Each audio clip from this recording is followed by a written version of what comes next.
Պրոբլեմը ծագեց ներսից, այսինքն մեր այդ ավելի շատ ուզողները, առավելապաշտները պայթեցրեցին այդ ձեռքբերումը։ Եվ ինչ, վերջում տեսակ չէ արդյունքը ինչ եղավ։ Եվ Լևոն Տեր-Պետրոսյանը փախավ, ասում է Փաշինյանը, ինքը փախավ այդ ժամանակ, ու տես թվարկում է, թե որ դեպքերում է փախել Լևոն Տեր-Պետրոսյանը։ Ամենահետաքրքիրը ինչ է, որ փախել մասին խոսում է, այդ 2008 թվի մարտի 1-ի դեպքերի շուրջ է հիմնականում այդ խոսակցությունը գնում, ուրեմն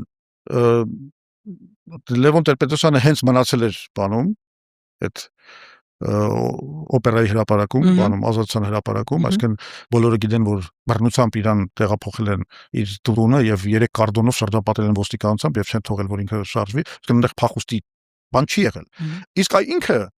մի ուրիշ դերվագում պատմում է ոնց է այդ մարտի 1-ին ինքը փախել, որում վիդեոյով, բանով, հետո ծլկեցի ստեղ, հետո մտա այն ծակը, հետո չգիտեմ, ես սպան եւ հպարտությամբ պատմում է իր փախուստի պատմությունը, ասում է դե հետո ասում է դու ես փախել։ Այդպես հազոր չփախնող տղա էր, գնայր բան աներ, հանձնվեր իշխանություններին, թող բան անային, գնայր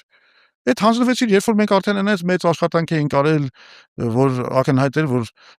Եվրոպական միության միջնորդությամբ մենք բանակցությունների մեջ ենք եւ արդեն Եվրախորհրդի հետ էլ մեր այդ ցաղ աշխատանքով տանում էինք արդեն դեպի հանգուցալուծում, որ բոլոր քաղաքապետարները բաց թողնեն։ Այդ ժամանակ որոշեցին հանձնվել իշխանություններին։ Դե հիմա սա ծիծաղելի է, էլի։ Ես հո գիտեմ ինչ է տեղի ունեցել։